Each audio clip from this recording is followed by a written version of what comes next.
මේ වගේ රසම චට්නියක් හදමු අද. ඔන්න ඉතින් මම ග්‍රෑම් 600ක් 650ක වෙන අඹ ටිකක් අරගෙන ඒවා මෙන්න මේ වගේ චූටිමත් නෙවෙයි ඊට වැඩි ටිකක් ලොකු සයිස් එකේ කොටු කෑලි වලට තමයි අද මේ පාර කපන්නේ. මම කලින් පාරක් චට්නියක් හැදුවා. ඒක හැදුවේ මේ වගේ දිගටි තීරු වලට. ඉතින් මේ පාර වෙනසකටත් ඒක චූටි කෑලි වලින් කොටුවට කපලා හදනවා කියලා හිතුවා. ඉතින් මුලින්ම කියන්න ඕනේ මේක මමත් try කරන්න හදපු රෙසිපි එක. ඒ වගේම තමයි මේකට අපි ගන්න ඕනේ ගොඩාක්ම ඉදිලත් නැති, ගොඩාක්ම අමුත් නැති පැහිලා වගේ තියෙන අඹ. ඒ කියන්නේ ටිකක් ලාවට පාට වෙලා වගේ තියෙන අඹ. මොකද දන්නවද? දැන් අපි ඉදිච්චම අඹ ගත්තොත් දිය වෙන්න උනත් පුළුවන්. අපි මේක ලිපිය තියලානේ හදන්නේ. එතකොට ඒක දිය වෙන්න උනත් පුළුවන්. හැබැයි එහෙම කැමති අයත් ඉන්න පුළුවන්. ඒ වුණාට ගොඩක්ම රස අඹ චට්නියක් මෙන්න මේ විදිහට පැහිලා වගේ තියෙන අඹ ගත්තාම තමයි. ඉතින් ඒ වගේ මම මේ ගත්ත ඔක්කොම අඹ ටික මේ වගේ කොටු හැඩයට කපා ගත්තා. මේ සමහර තැන්වල තියෙන අඹ චුට්ටක් විතර අමුවට තියෙනවා. ඒනට ඉතින් මම ඒවත් ගත්තා. ගොඩක් තියෙන්නේ පැහිලා තියෙන අඹ නිසා. මම ඉතින් මේ කප්පු ඔක්කොම ටික වෙනම බාස්කට් එකකට දැම්මා. ඊට පස්සේ ඒ ටිකට අපි මොකද කරන්න කියලා බලමු. දැන් අපි ඔක්කොම ටික එකම සයිස් වෙන්න ඕනේ. Tamanට කැමති විදිහකට කපා ගන්න පුළුවන් ඉතින්. ඒක ඔයාලගේ කැමැත්ත. මතක තියාගන්න මේ වෙන ඔරිජිනල්ම රෙසිපි එක නෙවෙයි. ඒ වගේම තමයි අපි මේ කපන අඹ දාගන්න ඕනේ මෙටි භාජනයකට.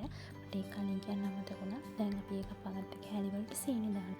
මම මෙතන සීනි ග්‍රෑම් 450ක් වගේ දැම්මා. ඒක කැමති නම් අඩු වැඩි කරගන්න පුළුවන්. වැඩි ඒක මට හිතුණා මේ පෙන් රටිය අඩු වෙනවා නම් හොඳයි කියලා. ඊට පස්සේ මම මේ දැම්මේ ලුණු ගම්මිරිස් ලුණු කැමති විදිහකට දාන්න නම් ගම්මිරිස් සරාණු දාන්න පුළුවන්. ගම්මිරිස් කියන දෙයක් විතර මම දැම්මා. ඊට පස්සේ මම මේ භාජනයේම තමයි කලවම් කරේ. මේ නිදි බානවට පස්සේ තමයි මතක් වුණේ මේ භාජනයේ වැටි භාජනයකට මේක මාරු කරන්න ඕනේ කියලා. අපි මේකට වතුර දාන්න යන්නේ. ඒ හදපු රෙසිපි එක වතුර දැම්මේ නැහැ. ඒ කියන්නේ අපි දැන් මේක ටිකක් වෙලා තියනවා. එතකොට සීනි දිය වෙලා අඹ වල තියෙන වතුර ගතියත් එක්ක මික්ස් වෙලා වතුර එකක් හැදෙනවා. ඒකින් අපි ආයෙ අලුතින් වතුර දාන්නේ නැහැ. මේ ඔය විදිහට කලවම් කරලා තියෙන පරිස්සමට කලවම් කරන්න. ඒ කියන්නේ ඉතින් ඇදිලා වගේ ඉතින් ඇදි තිබොත් එහෙම තැලෙන්න පුළුවන්. ඒකින් මං කිව්වනේ ඉතින් මට පස්සේ තමයි මතක් වුණේ කියලා මං කලින් පාර හදලා දෙන මැටි හටියෙම තමයි කපලා දැම්මේ. මේ පාර මට අමතක වුණා. ඒකින් තමයි ඇලුමිනියම් භාජනයේද ඔය හට්ටියට මම මාරු කරද්දි සීනි කැටි ටිකක් දී වෙලා වගේ තමයි තිබ්බේ. ඕක අපි දැන් ටිකක් පැය භාගයක් විනාඩි 30ක් 35කට වහලා තියෙනවා. එතකොට හරි ඊට පස්සේ අපි හම්බෙමු. ඔන්න ඉතින් මම ඊට පස්සේ ඒක ලිපෙන් තමයි තිබ්බේ. ලිපෙන් තියලා දැන් ඔය ඇරියට පස්සේ ඔය තාම ලිප ඔන් කරලා නැහැ. එක කෑල්ලක් කලවලේ රෙසිපි හදපු අක්කත් කිව්වා මේ වෙලාවේ පොඩි අඹ කෑල්ලක් කාලවන්න මාර රසයි. දැන් පේනවනේ ඔයාලට වතුර වගේ ඇවිල්ලා තියෙනවා. දැන් මේ වතුරම ඇති අපිට මේක චට්නිය හදාන්න ආයෙ වතුර දාන්නේ නැහැ. දැන් අපි අඩු ගින්දරේ තියෙනවා නැත්නම් සීනි කර වෙන්න පුළුවන්. ඒකින්ද අඩු ගින්දරේ ඔහම තියන්නයි තියෙන්නේ. වහලා අපි තියමු.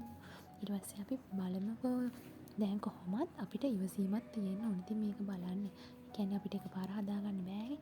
එතකොට ඒක හැදෙනකන් අපි මේ වගේ වංගෙඩිය අරගෙන කරාබුනේ තියෙන සාල් කුරුඳු ඒ ටික අපි කොටා ගමු. ඊට පස්සේ ඒක අපිට බ්ලෙන්ඩර් කරගන්න පුළුවන්. ඒ උනාට අපි ගාව තියෙන බ්ලෙන්ඩර් එකේ මේ වතුර දාන්න නැතුව අපිට බ්ලෙන්ඩර් කරන්න බෑ. ඒ බ්ලෙන්ඩරේ ඒකේ තමයි මම ওই වංගෙඩිය මේ කොටන්නේ. ඕගොල්ලන්ට පුළුවන් බ්ලෙන්ඩර් කරලා ගන්න. හරිද? ඒ කියන්නේ එහෙම ප්‍රශ්නයක් වෙන්නේ නැහැ. මම ඔය මේ අපි බ්ලෙන්ඩරේට වතුර දාන්න නැතුව හදන්න බැරි හින්දා මේ වංගෙඩිය දාලා කෙටුවේ. දැන් ඕක ගොඩක් වෙලා කොටන්න ඕනේ නැහැ. ටිකක් වෙලා කෙටුවෙන් පස්සේ ඕක නිකන් පේස්ට් එකක් වගේ එනවා. තව මට මේකට දාන්න දෙයක් අමතක වුණානේ. මේකට දාන්න ඕනේ සුදු ලුණු. ඔය දැන් තමයි මට ඒක මතක් වුණේ. සුදු ලුණු දාලා කොටන්න ඕනේ. ඒ වගේම තමයි පුළුවන් නම් ඔයගොල්ලෝ ඉඟුරු කෑල්ලක් දාන්න. අපි ගෙදර ඉඟුරු ඒ වෙලාවේ තිබ්බේ නැති හින්දා තමයි සුදු ලුණු විතරක් දැම්මේ. ඒකත් ඉතින් මට පස්සේ තමයි මතක් වුණේ. දැන් අපි මේ පේස්ට් එක හොඳට කොටා ගමු. කොටලා ඉවර වෙලා තියන්න පැත්තකින්.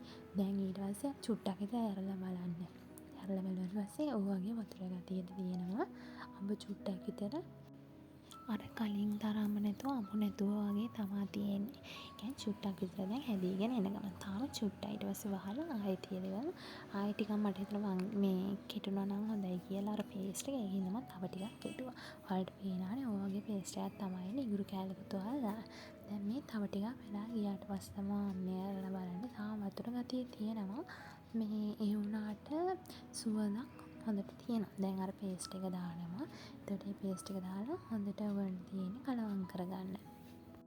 කලවම් කරද්දි වැඩියම හරිද තද කරලා කලවම් කරන්නත් එපා. මොකද දැන් මේ තියෙන කෑලි නිකන් අර එච්චරම හයියට නෙමෙයි තියෙන්නේ, කැලෙන්න පුළුවන්. ඒක හින්දා මම ඉතින් ඔය සැරින් සැරේ බලද්දි කෑලි 2ක් විතර අරගෙන රහ බලනවා කොහොමද කියලා. මේ ආයෙ තව ටිකක් වෙලා ගියාට පස්සේ කොහොමද කියලා. එතකොට තවත් අර තිබ්බ අමු ගතිය, හයිය ගතිය අඹ වල ගිහින් තියෙන්නේ. දැන් නටනවා. මේ එතකොට මම දානවා මිරිස් කුඩු. මිරිස් කුඩු දැම්මා.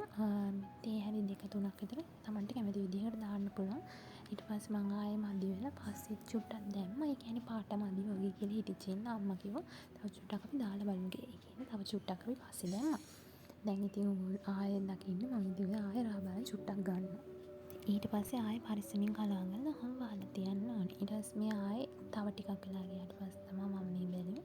එතකොට අඹවලත් පාට පොඩ්ඩක් වෙනස් වෙලා මිරිස් පාට වගේ ඇවිල්ලා තියෙනවා. ඔන්න ඉතින් ඊට පස්සේ අපි එකතු කරගන්නවා විනාගිරි. මේ විනාගිරි එක තමයි මම එකතු කරගත්තේ. මේ විනාගිරි ඔයගොල්ලන්ට පුළුවන් මිලිලීටර් 50ක් ඒ වගේ දාන්න. මම නම් මැල්ල නෙවෙයි ගත්තේ.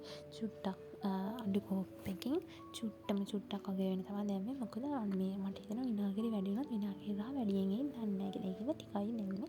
ඔයගොල්ලන්ට කැමති විදිහකට දාලා මික්ස් කරගන්න පුළුවන්. දැන් ඔය ටිකක් වෙලා ගියාට පස්සේ වහලා ඉවර වෙලා ආයෙ බලද්දි තමයි ඔය තියෙන්නේ. ඔහොම හොඳින් නටනවා. සුවඳත් හොඳයි. රසත් ඉතින් ඒ වගේම තියෙනවා. පැණි රහ චුට්ටක් අඩු වුණා නම් හොඳයි කියලා. ඒකයි මම මුලින් කිව්වේ මේ මට හිතුණා කියලා. දැන් ඔහොම තියන්නයි තියෙන්නේ ආයෙ වහලා. දැන් මම ලිප ඕෆ් කරලා තියෙන්නේ. ඉතින් මම බෝතලයකුත් ගත්තා. මේ ඇවිල්ලා පැය 4-5කට විතර පස්සේ තමයි මම මේක දාන්නේ භාජනයකට. මැටි කට්ටියම තමයි තින්නේ. ඒ වුණාට මම මේ බලපු වීඩියෝ එකේ කිව්වා මේ උණුවෙන්ම දාන්න කියලා. මට හැබැයි උණුවෙන්ම දාන්න බැරි වුණා. මේ බෝතලෙට මම ඉතින් ටිකක් හවස් වෙලා නිවුණාට පස්සේ තමයි දැම්මේ. මට හම්බුන හම ජර්නිකේම ලේබල් එක තියෙන බෝතලයක්. මම ඔයාලට කලින් පෙන්නනවා වගේ. මම ඉතින් ඒකටම තමයි දැම්මේ. මට ඒ බෝතලෙට දාලා තව ටිකකුත් ඉතුරු වුණා. ඉතින් ඔන්න ඔය විදිහට තමයි මම අඹ චට්නි හැදුවේ.